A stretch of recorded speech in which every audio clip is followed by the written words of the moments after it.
everybody. We're here today with Dan Abella, Festival Director of the 5th Annual New York Science Fiction and Horror Film Festival, being held in New York City on September 19th at the Producers Club and Cinema, and September 20th at the Stort Cinema and Cafe, and there are even some online screenings.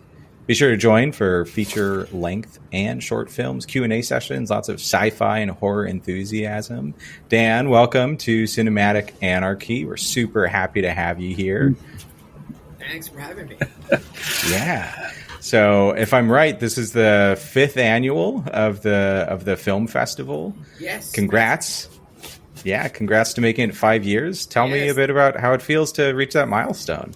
They say 5 years. If you made it by then, you're coasting. I'm not so sure about that. Yeah. But yeah, we have reached that milestone. Well, it all started back in 2016 or so, and we thought of back then there were no sci-fi festivals in New York to speak of.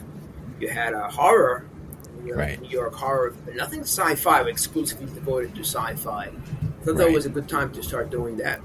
And so the first sci-fi really was in 2017. Uh-huh. And we've been running it since then. There was a short pause before COVID. We definitely in COVID moving forward, we've been doing it regularly here in New York City. Yeah, it's wild to me that hadn't existed before. So, like, what a fantastic thing. Yes, that is strange. I mean, we really are... I find it very surprising that it usually would have, you'd be other festivals in New York City, would have a sci-fi here and there, but and then the horror would have a little bit of sci-fi, but nothing exclusively focused on sci-fi. Right. I'm actually dedicated to the genre. I'm actually kind of excited myself. I went ahead and I bought my ticket for your online screenings because unfortunately I don't get to travel all that much. It would be nice to get out to New York, but it's. Where are you guys situated? I'm over here in Massachusetts, east coast of Massachusetts. Yeah, I'm in Baltimore. Okay. And but one of the really cool things that we do appreciate about the festival is that there is an online component. When did that start, or what was the impetus for that? Was that a COVID thing? I think that a few people ask us for online. So we decided to move forward with that and actually have it on our servers. Because back during COVID, you had a few companies that were focusing on creating online events. Unfortunately, many of those companies have folded since then. So we decided we want to keep the online edition ongoing. So we decided to have it on our servers. And we're bypassing the extra fees and ridiculous charges these companies like to add. That's probably why they folded, because nobody wanted to, pay thousands of dollars to have the website hosted at their server. Yeah, and in my experience, those websites are fraught with issues at the worst of times. So something, maintained at home is nice. You have a lot more control over that. Yeah. So tell us a bit about what the horror hounds and sci-fi enthusiasts can look forward to seeing as a part of the festival this year. Well, we have one thing that sets our festival apart from others is that our films are really from all over the world. This year, the curating is very much focused on creating an international selection, not just focused. Although we have a good amount of New York, tri-state filmmakers, but we also have, as far as Bahrain, India, China, Japan, Mexico, Spain, UK. So we do want to cover the wide range, both in horror and in sci-fi. The kind of films are. Our mission is basically to have sci-fi that is entertaining, but also that is provocative, that engages discussion. Right. That isn't something that just lays it out and then you forget about it 2 minutes later. It's something that really gets the conversation going, because as far as I'm concerned, we're already living in a sci-fi universe. Sure. You are in, you mentioned physics, and I remember a few years back we brought in Ronald Mallett. Uh-huh. He's a professor emeritus at UConn, PhD, and he's working on a loophole he's found a loophole in Einstein's field equations. So theoretically, you could send a particle back in time. That is a time travel machine.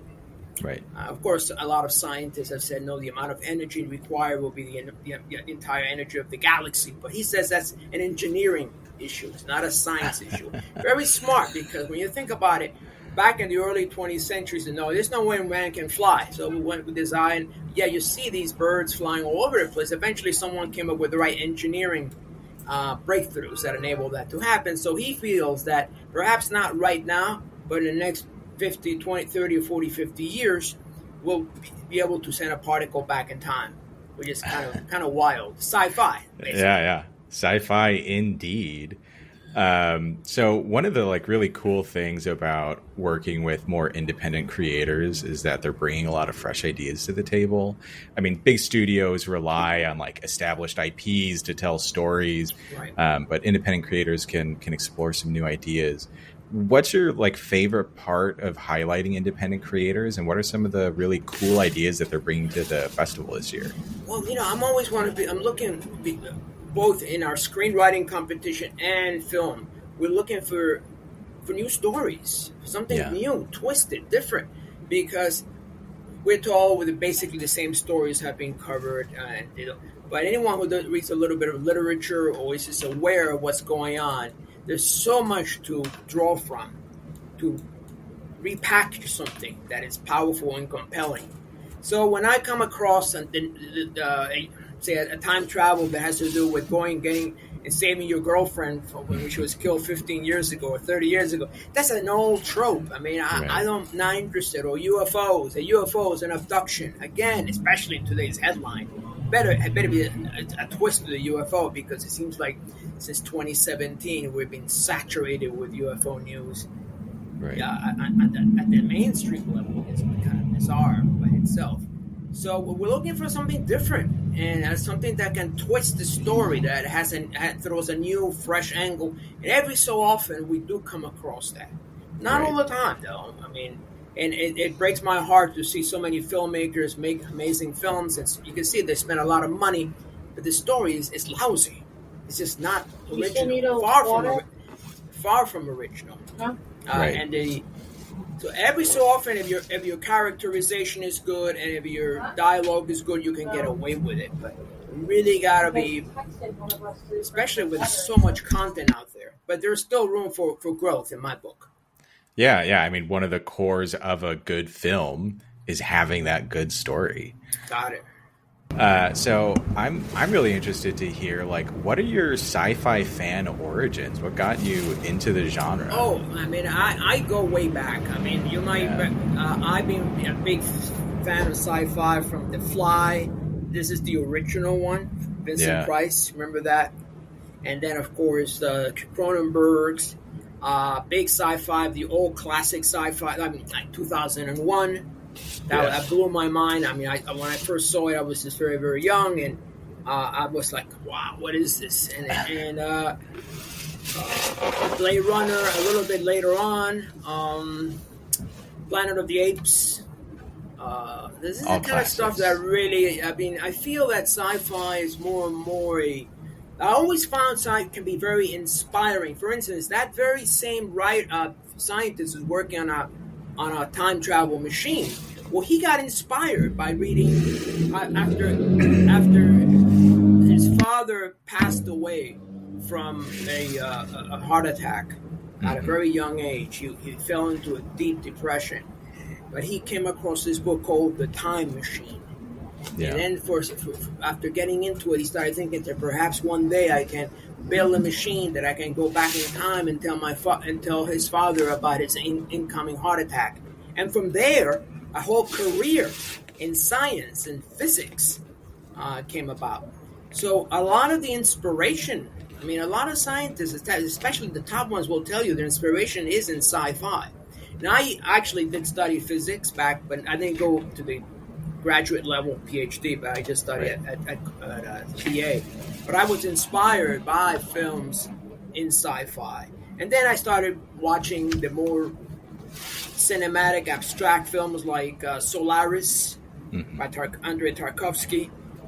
And then I could say, well, sci-fi is not it's not just entertaining, but it can also be a medium for introducing ideas which ordinarily would be just delegated to an academic or perhaps a philosophical discussion. For instance, in 2001, what is the function of the obelisk, and how is that related to space travel? So I think sci-fi is a great medium to really introduce a lot of ideas, both at the philosophical level, at the scientific level, and it's just a great place to work with. So that's why I love it. I mean, I get to see a lot of the films in the festival. I mean, I'm one of the curators. Right. We have about 6-7 programmers. We all come together. We kind of decide who's going to what. But there's still room for growth. So I think sci-fi, especially Always. today, I see sci-fi as like the science of tomorrow. And tomorrow, again, it's very, very close to today. It's happening like by the second. Look at AI, for instance. 10, 15 years ago, we would have never considered AI to be a big deal. I mean, that's the future. But now, a lot of people are talking about in the next year or two having generalized artificial intelligence. Right, it's everywhere. Yeah, so what passed for sci-fi 10 years ago now is becoming like a real possibility. And so the time between the two, the gap between sci-fi and science fiction, science fact, is getting shorter and shorter with every year. Right. And it's interesting to think about how those inspire each other from either end, right? Oh, yeah. Like someone comes up with the idea, you make it in a sci-fi film. Maybe that motivates some people to try a new idea. We see how things change, how we interact with technology. That's very reciprocal relationship between film and technology, which is great. That's absolutely like, for instance, you're seeing a lot of scientists who are studying these UAPs, and they're not so much concerned about whether they are from interdimensionals, extraterrestrials, aliens, whatever, but they're looking at the mechanics, at the what kind of physics will we need to have for this to happen. So that experience is allowing them to think outside the box. Because often the problem with a lot of scientists is that they get stuck in the box too often, and they don't realize that that's a construct. So you start thinking outside the box. For instance, Einstein's thought experiment of what does it feel like to be a photon traveling at the speed of light and watching another photon, and that's where real developments come across. And that sci-fi is a great way to really introduce things that ordinarily would be rejected because this is bizarre, strange, but it's almost a subversive way of getting ideas across that ordinarily would be rejected by academia. Say, for instance, The Matrix, right? When The Matrix came out, a lot of people didn't understand it. When I first saw it, I kind of got it, but I remember reading the New York Times say, this is a mishmash of Buddhism, apocalyptic Christianity, but that's not the point of The Matrix, right? And then a few years later, now scientists are very serious to talk about, perhaps we are living in a simulation, which is bizarre. You would have told that 20 years ago, 1990s, to someone, they would have laughed and said, "This guy's strange." So, almost anything that the simulation theory, the idea that someone, Neil deGrasse Tyson, says, there's we have about 40 or 50% chance that we're living in a simulation. That alone is bizarre, but that's what's being accepted, and I don't think a lot of people don't really realize how the significance of all this. That a lot of things that are sci-fi are now sci-fact or sci-possible. Right. Whether it be UFO, time travel, simulation, alternative realities. What do you call this? AI. So what's left? So that's where the sci-fi people have to think ahead of the game, because science fact is catching up very fast up to science fiction. So to say, I'm going to do another UFO movie, an abduction movie, no. You stay away with it. That's already overdone. You got to do something new. That's what we have. The point of the festival. Yeah, it sounds like that's kind of one of the main reasons why sci-fi is an important genre to be keeping alive. Yeah, definitely, and it has to keep evolving too. It's really not just something that is static, that's defined only by technology. there are various kinds of sci-fi. You got the more philosophical sci-fi of, say, Tarkovsky. And then you got more Star Wars driven, like Lucas, and and then you have things in between. Right. The Matrix, which is a lot of it was just visual effects. Some of it was interesting to ruminations and nature of reality. So I do think that we have there's a lot of room for growth, and so when I look at the films or the shorts or features, I'm looking for something different, not the same old tropes, because that's already really getting to the point that nobody. I got this documentary from Turkey, and it was on the UFO story, and I looked at it, and it's great, well done, but what's the catch? There's so much of it already because it was done in Turkey. That's not enough to compelling to be selected. So we really are. We're always looking for ways to introduce new ideas into the cauldron, new concepts, and believe there are a lot of cool stuff that. Yeah. And sometimes you got filmmakers who they're short, it's really good, and then I email them and say, hey, listen, will you be interested in writing a feature script, because there's a possibility this could be, and they never hear from them. It's like some stuff they have gold, they don't even know they have it. So I try to work with them and say, hey, this is something you really need to pursue. This is awesome. Yeah, totally. So you've been doing this. My apologies. You've been doing this film festival for about 5 years now. You had been doing before this, you had done the Philip K. Dick Film Festival. Do you have any favorite selections of short films or films from the past that you've presented at these film festivals, or things that you're excited that you're presenting this year? Well, there are a couple of films I think that are interesting. The first one is Tears in the Rain, which is a borrow from the Blade Runner dialogue at the end of the Blade Runner. This is a short film based upon an android who's dying, and this android is revisiting the past and is pulling images from the past, trying to understand what's going on. And the way it's handled is in a very, very sensitive, emotional kind of way. I mean, it's not, that's I would be very much impressed by that. What's another one that could be good? That's really good. There's a documentary called Loch Ness. They created a monster, which is about the myth making of the Loch Ness, of Nessie and the Loch Ness. Right. There was this old myth making, which also how a lot of parties often are in the process of creating a myth, sometimes for the purpose of entertainment, sometimes to misdirect people. So we always got to be aware. That's really well done. That's actually has an East Coast premiere. What's another one? There's an old film. Let me see if I can look it up. It's called The Scalpel. It's actually a 1936 film, and I see. Let me see if I can find the director's name.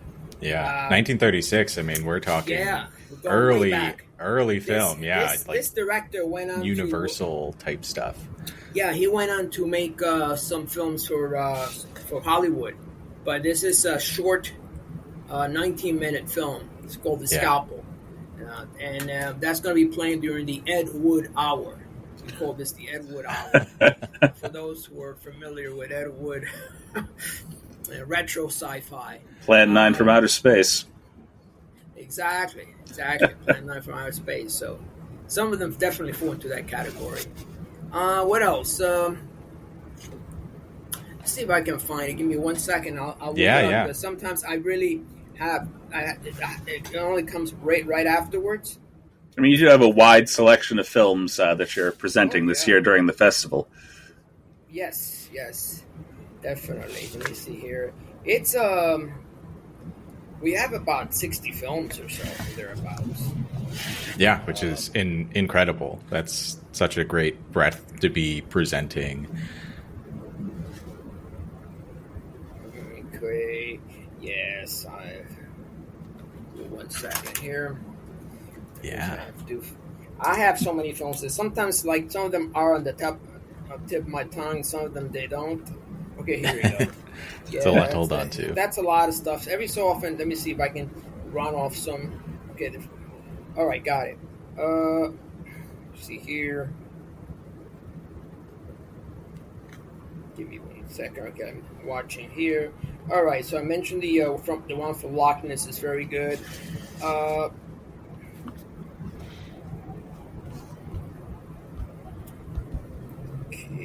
All right, so we got one called Hypatia. Hypatia. I don't know how to pronounce it. It's from Finland. This kind of we really like this one because you have this couple, a skeptic and a believer, who are charged to investigate this strange-looking cylinder monolith, and the whole short revolves around them. What does the monolith means? And so the one of the partners is very much a skeptic and a scientist, doesn't really think of anything, whereas the other one really believes the monolith does represent something much more transcendent. So we like this because it has a slightly different. It's not so heavy. It's very little action, so to speak of. But this is kind of thing that reminded me a little bit about 2001. Yeah, sounds heavier on the philosophical, which is heavy. Really that one on the philosophical. Yeah.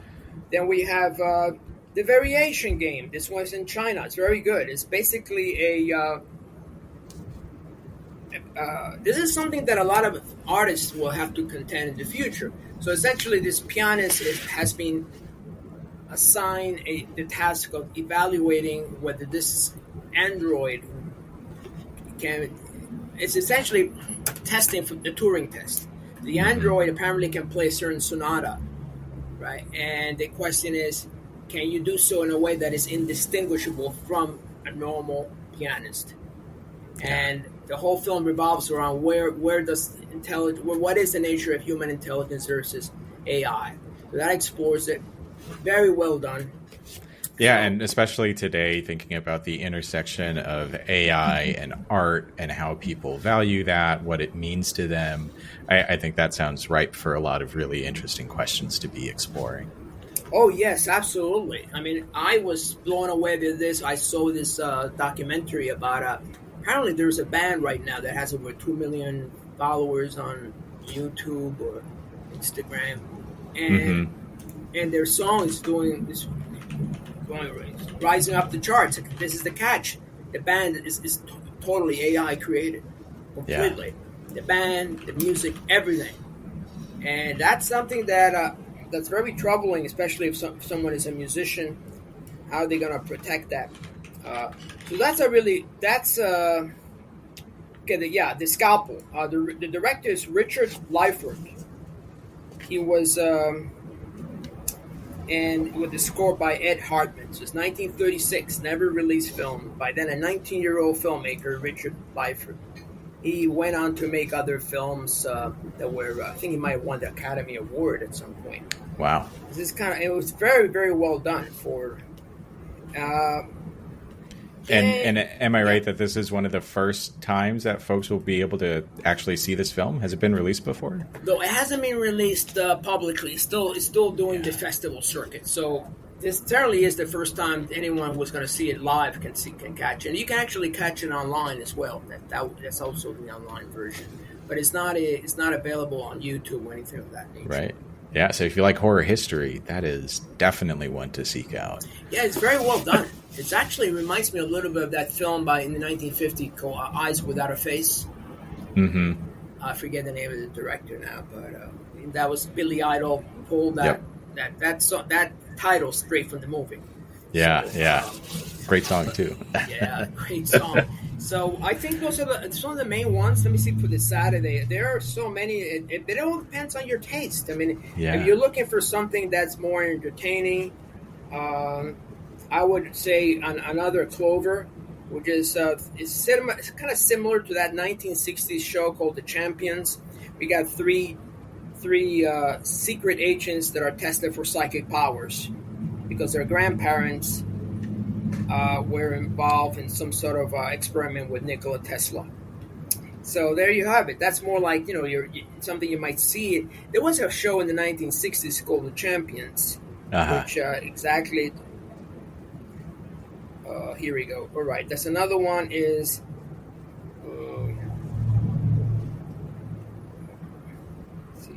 Oh, Treasure Imagination by director Scott Rice. That's like a little, almost like an homage to Indiana Jones, except it's a very young boy who has these amazing. He's an archaeologist, and it's extremely well. It's not a fan based Raiders. No, it's entirely original. But the excitement in 3 minutes, this kid goes through so many challenges, and it's a fun ride. Yeah, it's called the Treasure Imagination. And then we have some features that are definitely. Oh, okay. Now we got this other one called the Silver Cord. What I liked about it, it was actually shot on 16 millimeter. Love that. And I always have a kind of a soft spot because I directed a feature back in more than 20 years ago called The Final Equation, and that was on Super 16. That's when we were transitioning to digital. People say, "No, you got to do the digital." And I said, "No, I want to do film." And I actually work with celluloid, and so the following year everybody was doing HD. So, so I always have a soft spot for those kind of filmmakers that want to go the extra mile and actually shoot it on film, which is so much harder. Yeah, a lot of challenges, but as we've talked about on the pod before, challenges create some really awesome final products. So. Yeah. So I think that there is enough in this festival for different varieties. So we want to mix it up. So we don't just have a whole block of philosophical or action based. We have a mix. So there are some music videos there. There's some philosophical. There's some a little bit of comedy. We're gonna mix it up, and so that people can get a wide, experience a wide selection of genres. Yeah, and maybe see something that you wouldn't have expected and enjoy it. That's one of the great things about film festivals. Lots of and great of course pieces. you get to meet. There'll be a lot of filmmakers. I think as of now there'll be over 20 of them be showing up between Friday and Saturday. Some of them are flying from the Midwest, some from California, from down south. So you have a nice, actually interacting with them, and it's also. That's a big difference between just staying home and watching Netflix, right? Right. You have the engagement, the personal interaction, and so this is our goal. And of course, we have screenwriting competition, both long script and short script. Mm-hmm. Has that always been a part of the festival? Well, almost from the beginning. I think we introduced it in 2019. Mm-hmm. At the Philip K. Dick, we've been doing it fairly early on, like 2016. I think, again, part of the reason is to encourage writing, because you can easily fall prey to, especially now, AI, which, by the way, we get a lot of AI films, and unless a film has an amazing plot, we don't care too much of AI, because they all look the same. Mm-hmm. It's not like the music counterpart, where you really cannot tell the difference between the person and the AI. And again, so a lot of AI-generated products, you can still visually, there's a certain texture. This is AI versus, say, CGI versus perhaps some other composition. Yeah, and even with CGI, there's still a human element to it. There's work in that. Yeah, you just don't type it on ChatGPT, write me a movie or write me a sci-fi film. Yeah. Speaking of sci-fi films, right? You've watched many sci-fi films. Yeah. I want to hear, what's your science fiction comfort movie? One that you just keep going back to, you love to watch. Oh, let me see here. Well, anytime I catch the invasion of the body snatchers, it's a good one. I like that. It's an old classic one. I have the original. I have a more recent, the 2004 version, I think, with Nicole Kidman. But I like the original one, 1958 or something. Yeah, that's a good comfort. Every time I love watching it because it's this very slow movie, but introduces certain elements that are very, very. They feel very homely. They feel very comfortable with that. That's one. What will be another one? Maybe Planet of the Apes or The Matrix is a little too. I gotta be in the right mood for The Matrix. Right, that one. That one makes you think. Primer, I like Primer. When remember Primer came out in 2005, 2004. Uh, those are the same. Some of the ones that I like that I can watch, several times. Right. Right.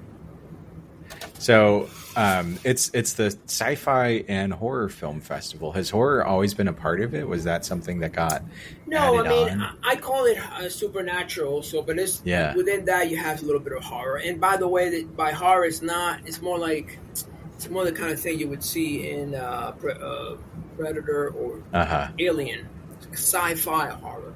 So we don't have like slasher films.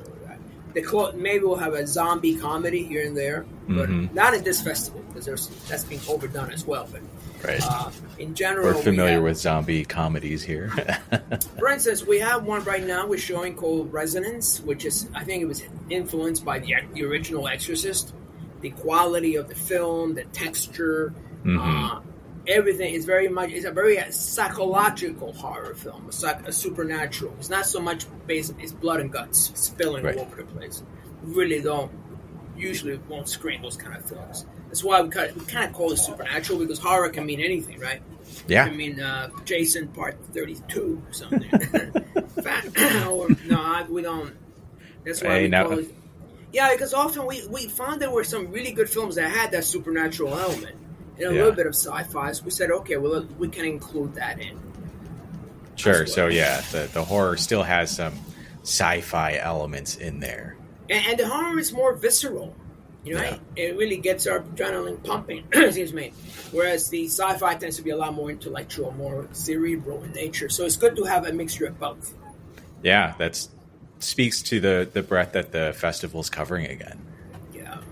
And so, our goal is to really encourage more good writing and ideas. And perhaps when we bring people together in an environment where they get to interact with each other, filmmakers and audience, and new stuff comes out. Yeah. And every so often, like there was I understand that when we did a festival in 2016, we had two filmmakers ended up networking with each other. They went ahead and directed a feature. So that's the kind of stuff that we're looking for: networking, helping them, building relationships. So for future films. Yeah, a great spot to build those collaborations, see who's thinking about things that I'm thinking about. What can we do? How can we push the genre forward? Because the film is a collaborative medium, right? So it's not just, I could have this amazing idea, but you really need two people. You need to have people who will put it into practice and from beginning to end, right? From the conception to all the way to implementation, all the way to the marketing. Because it seems like these days a lot of that falls on the shoulders of the filmmaker. So you have some filmmakers. I tell filmmakers from the beginning, you start shooting a film, get the word out, start sending teasers, build an audience. Because too many times they'll spend 3 years making a film, and then I check their email, their Facebook, their Instagram, they have 30 followers. Right. And that's tough at that point, because all the distributors will also look at that. To they may not say it explicitly, but they will see what kind of audience you already have. So it's it's fun. You're building a community. You're just not working in a silo, isolated from everybody else. You're working with others, and so others, they follow you on that journey to completion. I think that's also very fulfilling. So we really are encouraging community-based thinking, not just individuals. Because it's behind a great filmmaker is always a great producer. More often, producers never really, very rarely credited, but more and more, it's very important. In fact, the successful films that we have in our festivals tend to have both filmmakers and producers, because the producer gets involved in the marketing, getting the word out, and the filmmaker is just the idea, the development of the idea. Yeah, both super important roles to have. Yeah, we find that the people from the West Coast, filmmakers tend to be a lot more savvy when it comes to getting producers on board early on. Sure. Than, say, a feature filmmaker from the East Coast is still enamored of this auteur style of filmmaking. He says, well, I created my product, I'm a genius, I'm the best ever, and next, whatever. Go out. Well, that's not the way the business works, right? So unfortunately, right? Now, unfortunately, it's been a long time that's been that. So at least get someone who can back you up, who has other skills in getting the word out. A few years back, we had a film that was ended up being picked up, and it was written up not at the New York Sci-Fi, but at the PKD. It was written up in Variety and a couple other. Name of the film was called Volition. Okay. Volition. I believe that the director is now doing some, like low-level $10 million films or something, $20 million, which is respectable. Right. Yeah. It's called Definitely. Volition. It did very well, actually, and we had it. And great guys are from Canada, so we're always looking for that, helping people move along, maybe getting them to the next level. Yeah, it looks like Tony and Ryan Smith. Exactly. Yeah, great guys. Yeah.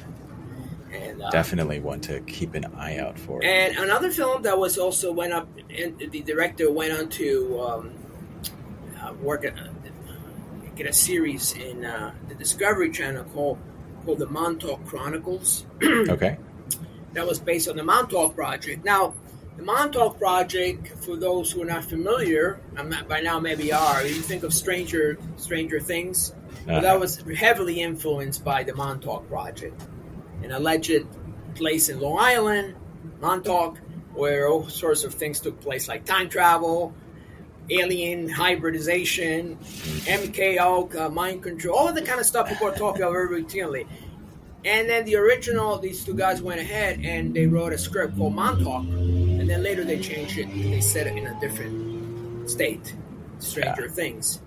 But one of the directors is called the Montauk Chronicles, which is a reenactment of what happened there. He went on to the Discovery Channel, Chris Garitano.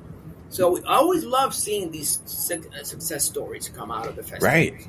Yeah, seeing where people end up after coming to an event like this is really awesome. When you are at a festival, whether hours or that should just be the beginning of your journey.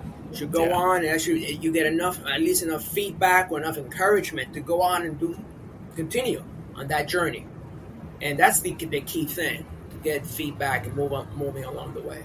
Right, build those audiences, get people excited, and it's a great launching point. Thinking about the festival too, I mean, it's coming up in just a few days, under a week now. What have been like some of the challenges of getting this thing organized and ready to go? Well, I would say that is people's buying habits has really changed dramatically. Yeah. Back in the day, say 10 years ago when we started the PKD, more than 10 years ago, you could always predict the buying habits because there was always this rush of ticket buyers at the beginning, and there was a little gap, and then the last 3 weeks of the festival it would just escalate. Yeah. Now people buy tickets last minute, so I really don't know how successful it's going to be until the last minute. Literally, and that's like driving us crazy because you would like to have a normal slope going slowly over time. Mm-hmm. You can see in projection, nice, predictable. Not anymore, because now with everybody using phones and they're doing a million other things, they'll literally, the day of the festival, you have this rush of tickets out of nowhere. But then it's just crickets. So it always works out, but it's just, I would prefer that with just a slow trickle over time rather than this like last minute dump where you get like 100 tickets or 200 in one day. Yeah. But I think that applies to many areas right now, not just films. I think people just wait until literally the last minute because they don't even have to go to the box office. They'll just buy it online and walk in, right? Buy it on the bus ride over or whatever. Have you seen like an increase in interest in the online edition of your festival over the years? It's constant. So it's not an increase. It's about the same. There is. You're always going to have some people who like to stay at home. They don't want to bother with going to any any live event. So It's been a pretty steady amount. I'd love to attend the live event. I don't have the time for travel right now. So this is my best option. Right. Yeah, no, it's definitely, you'll see, in fact, that the film, The Scalpel will be there. It's one of the films featured there. So we're going to see if we can get the son of the director there. He might be there live, but I see if we can get him also for the online version. That would be so cool. I'd be excited to see that. Yeah, some wonderful like horror history to have someone like that there. I'm sure this got a lot of 1936. That's way. In fact, that's like the original. Was it Frankenstein? Was in the early 30s, right? Yeah. So Long while back. Up there, and it's very well done too. Right. It's not just like some kind of schlocky, like no, it's well done. Right. It's post original Phantom of the Opera, for sure. And I think Dracula was 32. So yeah, I mean we're talking early on. Yeah. Back before horror really had too much of a foothold. Yeah, 31 for the original Dracula. So it's definitely that decade, that early. It's 1936. And that was a 19-year-old. So that's it's always good role models to follow. Yeah. Absolutely. One of the things that Chris especially wants to hear about, and we're going to ask you, in your estimate, in your experience, what is the best, worst science fiction or horror movie that you've seen? One that's just so bad it's good. Well, that's why we have some of the call the Ed Wood style films, right? It's the whole reason to have the Ed Wood section, right? Yeah, no, and by the way, a lot of those films are good. They're not right. But Ed Wood, I'm also in our case, we define it as more like sort of a certain style, but more black and white, more noirish. I would. That's hard to say. I've seen some really bad ones, and I tend to forget them really quick because it's awful. I mean, just here in this festival, we got one that was the acting was really good. I'm not going to mention the film, but it's not in our festival. But in the middle, there is this weird sci-fi costume alien. It looks awful. Now, the thing about it is that the acting was really good in the beginning and the end. I said, well, this is... And Ed Wood, like, say, Planet 9 from Outer Space, it was bad or it was kind of weird from the beginning to the end. Yeah. But here, it's like the beginning and the end. She actually is a SAG actress or SAG qualified. And I said, why? And sure enough, when I went on her... Because I was impressed with her acting. Went online. She did not mention this film there, so there may be a reason. But the middle was awful. I mean, this alien was wearing this cheesy costume. And I said, oh, this is terrible. And it's Which, like, hey, we love practical. It would have been better off not have the alien, have more of a psychological. Acting alone, she definitely could have pulled it off. But I guess that some people want to go with the alien outfit. Right. Cheesy, very cheesy. I've seen some bad ones. There really is no one that stands above. It's just some of them are not necessarily bad, but they're just in a very strange genre. It's not even sci-fi. It's like very quirky, bizarro world. They've mixed in multiple media, and I don't know what to make of this film. So they stand out, that's for sure. Yeah, you have Bizarro section. Mondo Bizarro, right? That's what we call it. Anything that's bizarre and weird and like, you got to be smoking some heavy stuff just to appreciate that because they might have been while writing and coming up with the idea. yeah, definitely. No, but I can't really think of that. I think in general, luckily the kind of films we get tend to be very good, at least watchable. Of course. I think one of my favorite sci-fi films that I just watched recently. This is in the so bad it's good genre. It's just because I really did not like Sean Connery's performance in the film Zardoz. Oh yes. I remember Zardoz. Coming from Bond, Anderson tapes, now Zardoz. I said, what? That's a little too much. It was an off-putting performance for him in general. The film by itself is not a bad film. It was just his performance was kind of... I've seen a lot of Sean Connery films, and it wasn't like... and Highlander, I guess, kind of falls in some people's so bad it's good category, but he did not put a lot of enthusiasm into that film at all. Yes, definitely. The theme of Zardoz was not was actually an interesting. It's actually, I think, goes way back to a lot of uh, religious stories dealing about a city that all the inhabitants live forever, and then once they leave the city, they start dying. It's an old story, but the way it was handled, and the idea that at the end it's a Wizard of Oz, and some aspects were cool, but yeah, you're right. It's Connery definitely. He should have been wearing something different too. Yeah, a lot of hairy-chested Connery in what was essentially just underwear with some suspenders. Yeah, it was awful. Yeah, it was bad. That's a good example, actually, because it wasn't horrible. But who directed that film? Was it John Boorman or something? I think so. I think, but he's done some other good stuff. He did Excalibur, I think. I believe it's the same director. Boorman, John Boorman. Zardos. Yeah, John Boorman. Yeah, so he did Excalibur, which was very well done. I mean, it's one of my favorite Grail, movies. King Arthur, Excalibur. So, Chris, in this costume, you neglected to mention the fact that he's also wearing thigh-high boots. Oh yeah, yep. Yeah, now you get that. That was okay. That hat. That's probably the cheesiest part of everything. The boots. You could have been okay if you're wearing sandals, maybe a robe like an old Roman. Toga, but. The entire group of Brutals all sort of had the same outfit. There was like a headdress that went along with the floating, I guess, effigy of whatever their god or what they thought their god was, Zardoz. Yeah. I guess that's. I wasn't impressed. Yeah. I mean, I like it when he came off Bond. I saw him in the Anderson tapes, which was not bad. He plays a killer or a robber, not a killer, a robber, a thief. Mm-hmm.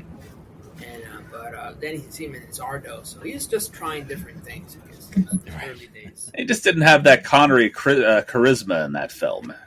No, zero. It's awful. Yeah, definitely. I would not want to watch that again, though. I mean, that's not a kind of film I want to watch. To be honest. I watched it once. That was enough for me. Yeah.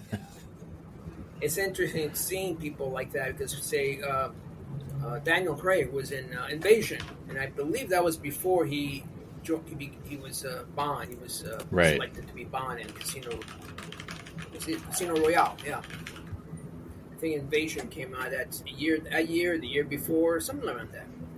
Okay. Yeah, that sounds right. Yeah, but there are always some good films out there that are worth watching, and you watch them again and. Man, when I watched Blade Runner the first time around, I fell asleep. I mean, it was not. But then over the years, it grows into you. You really start listening to the dialogue. And why is it that this character Deckard, he's always getting beaten up by these androids? But when you think about it, that's very, very much a PKD thing. I mean, PKD characters are not necessarily characters that are macho, super strong, like. Arnold Schwarzenegger or Tom Cruise. No, they tend to be just everyday Joe. So it kind of made sense that Deckard would get beaten up. By the androids. Right. But it grew into me. I started really watching it again. I've watched like 4 or 5 times, and it's the kind of film every time I watch, I appreciate it even more. Yeah.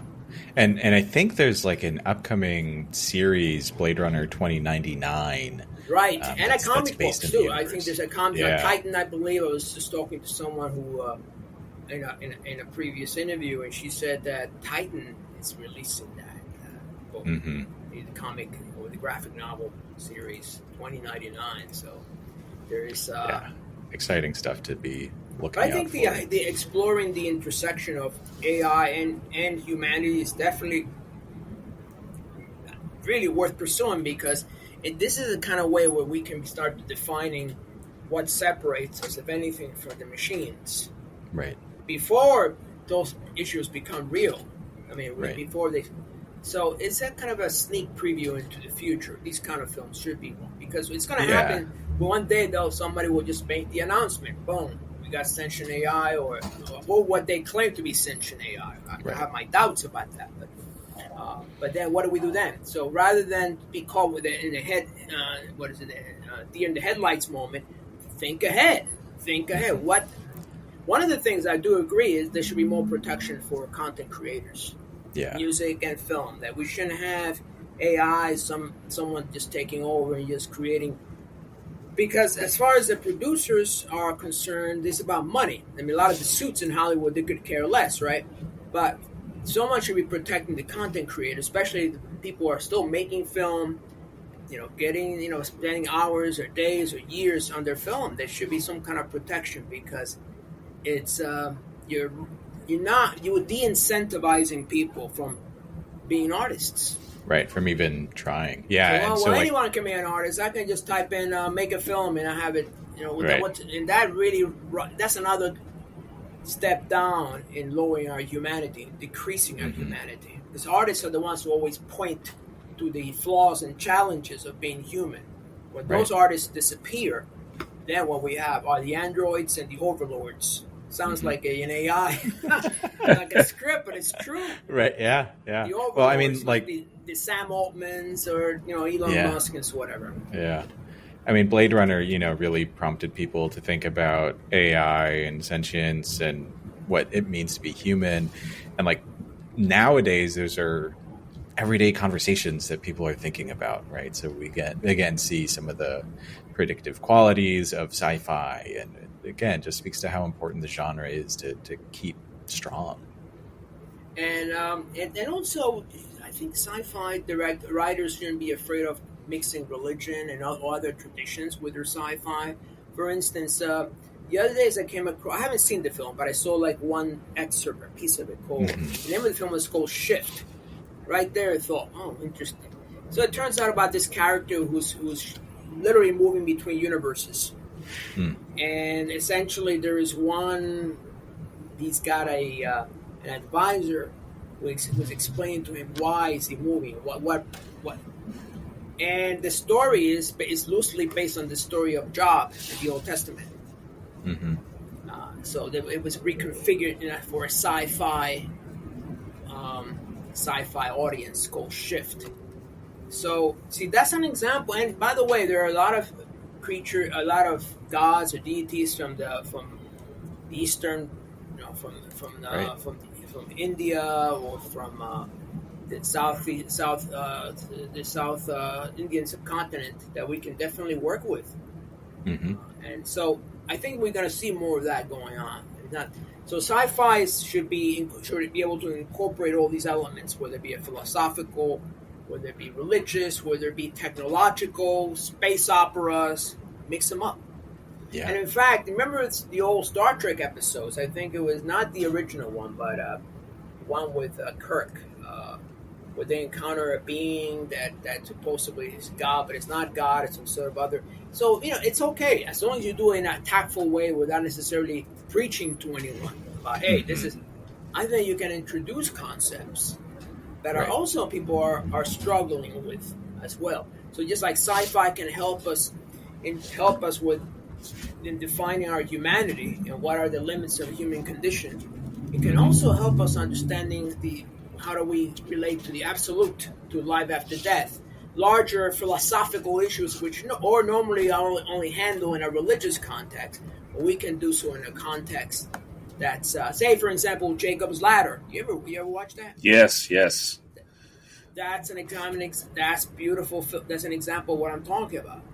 When the script was first written, nobody wanted to touch that script. The story it's too terrifying, and it was. I remember when I first saw it, man. That film was almost like some kind of acid trip. It was very, hallucinogenic. So some of those visual effects were introduced, or have been introduced just recently in music videos. Perhaps the band Tool may have used it, or it was before that, and it was mind blowing. So, and it has to do with afterlife, moving on with death, and it's very, very, and actually it's based on Jacob's vision. Yeah, so it's very powerful. So this is where I ask filmmakers not to be afraid of going to those areas. It's not everything about technological and the latest device. That's cool, but you gotta we've seen so much of that already. You could stay closer to home, but explore other alternative universes, interdimensional universes. Say the movie Adjustment Bureau with Matt Damon. Right. Or even better yet, Dark City. Remember Dark City? Yes, that's Alex Proyas is the director. That's one of my favorite films. In fact, some people say that The Matrix stole tons of that from them. And so, yeah, these are the kind of people that we really, filmmakers should emulate because it's original. It's different. Yeah, and sci-fi as a genre is about exploration. And so, yeah, I think encouraging people to do that intellectual exploration as they're coming up with a story is great advice. I would say just read. Not just other sci-fi authors, but read literature, history. And unfortunately, that's kind of running against the grain these days. A lot of people the idea of reading is going on YouTube. Right. ChatGPT, tell me about this. The History channel. The history. Learn history channel. Yeah, lots of history that we get on that channel. Ancient aliens. Yeah, exactly. We'll get a real facts straightened. So, but I would say go back to your books. Something called a book, where you can get it on Kindle and you read it because. Philip K. Dick, for instance, he says his influences did not come from other sci-fi. It came from the literary canon, the French literary canon. Yeah. And that's what I think I encourage a lot of young filmmakers to do. Just read, because there's so much to pull from. Reformulate. The story of Gilgamesh actually might have been the inspiration for... what was a movie by Aronofsky that came out many years ago? The second film. 2049, Blade Runner. No, Darren Aronofsky. What was the film? It's not The Tree of Life. That was Terrence Malick. The Fountain. The Fountain. Yes. 2006. If you haven't seen that, you gotta see that. That almost bankrupted Aronofsky, by the way. That almost got him blacklisted from because his film lost money, and he'd been doing this for years. And he ended up with his return with that Mickey Rourke film following that a couple of years later. So he said that Aronofsky is one of those guys who just has this grand visionary director, hundreds of millions of dollars, does poorly in the box office. Right. Hugh Jackman, Rachel Weisz. Yeah, it's not a bad film. It's kind of very metaphysical. Yeah. So he kind of changed gears after that, realizing that there was no way it was going to be and that's what happened with Shane Carruth after Primer, the director of Primer, which has to do with time travel. A great film, but he continued making those kind of films, and he became he did Upstream Color, which was very metaphysical, and then he was very difficult to work with. So now he's essentially blacklisted from the indie world. Apparently he had some kind of problem with his girlfriend or some other issue. Now nobody wants to work with him. It's a shame because he was talented. He had some interesting things. So you got to find that fine line. Sometimes it's just you have these amazing ideas that it cost $300 million, but he made $20 million at the box office. It's not going to help anyone. Right. And sometimes financial successes and artistic / inspirational successes are different. Oh, yeah. I mean, and we're also living in a different period. Say something like 2001, most likely it wouldn't be made today if it cost a lot of money because it took, same with Blade Runner. It took forever to get their money back. It only came once the videos, people started watching videos. Home video. Yeah, home video. But otherwise, and especially if you go on Netflix, they expect that to take off like a rocket. Immediately. Right. Yeah. Yeah. They're looking at the day one streams and stuff. And the result is even something like the X-Files might have taken a while. It may not have had such a long life on Netflix. It may have been after a couple of seasons removed. Right. So. Well, Netflix likes to cancel anything. They love canceling. That should be the middle name. Yeah. Yeah. Yeah. So Dan, I noticed you've been on a few interviews leading up to the event. We've gotten to ask you a lot of awesome questions. Sure. I want to ask, has there been anything that you've been hoping to be asked about, but just haven't yet? This is one of Chris's favorite questions to ask outside of the best worst film. I'm sorry, I'm stealing all of your. Hey, it's all right. It's all right. You had a flow going. Yeah, I guess depends, but yeah. For instance, people say, is there any product that I'm doing that is separate from a film festival? Right. So that would be one thing that, unless I'm pitching that product, because I have something called the Unseen Realm. Okay. And it's loosely based upon the old Night Gallery, Twilight Zone episodes. We were inspired by amazing shorts, mostly borrowed from PKD, but not necessarily PKD, that deals with shorts that have actors, well-known actors like Rutger Hauer or James Olmos or Keir Dullea, Margot Kidder. They're all in that. It's a compilation, so we're working in that compilation right now. The first series is out, and we're hoping to, at some point, once we have like 5 episodes, each episode is about 90 minutes, that's 4 to 5 shorts, to start pitching it to one of the streamers for that. That would be a good way, because one thing I want to mention is that if you're a short film director, okay, so that could be like your showpiece, but it's unlikely that you're going to get it on Prime Video or anywhere else. So what do you do with that? Well, it's your calling card, right? So you got to go now and make a feature. So I'm hoping that through a series like ours, like Unseen Realm, it gives a second life, so to speak, to these shorts, because they end up in YouTube, or sometimes they'll end up in Dust. We just not. I guess they're okay, but there are thousands of films in Dust. I mean, how do you tell one from the other?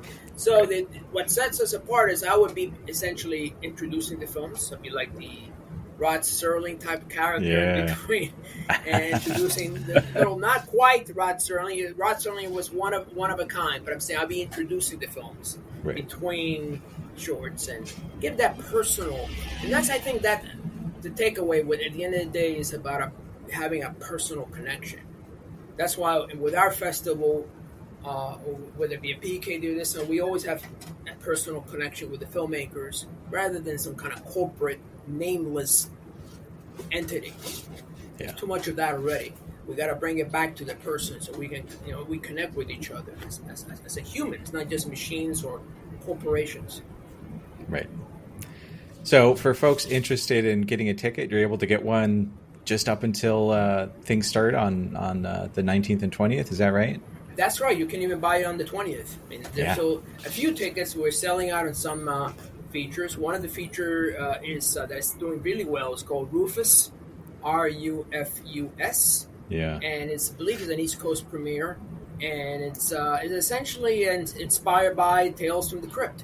4 or 5 short stories. The main character is kind of this like homeless, maybe homeless, but it's a person who looks very rough. Perhaps seen the other side of life, who introduces these characters along the way. Tales from the Crypt, or I think was the inspiration. Yeah. Essentially, the series is an anthology of short admonitions. So what happened when you go off the straight and narrow path? Right. Yeah, so get your tickets. And Dan, we want to thank you for being on the pod. It's been wonderful to chat. Of course, the festival's coming up again on the 19th and 20th. Is there anything else that you'd like to plug? No. I mean, you guys have been awesome. New York Sci-Fi, sci-fi-fest.com. Yeah. I'm sure you have the link. And more than happy to I'll see you guys at the online or live in person. Absolutely. Hopefully we can do that live in person someday. Yeah, absolutely. That would be awesome. Be fantastic. We hope to stick around for a couple more years. Yeah, we hope so maybe too. Maybe make it to the 10th. Maybe. We'll see. Hey, five is a great milestone. Then but let's make it 10. Exactly. 5 is good enough. Right. That's your victory lap at that point. That's right. Just keep moving forward. Free free popcorn on Friday night. Let's not forget, free popcorn. Free popcorn, folks. That's always important to the movie viewing experience, the popcorn. Can't forget that. That's right. It's essential. Bring your own beer, though. All right, guys. Thank you for having me. Thank you for coming by. Thank you. I appreciate it.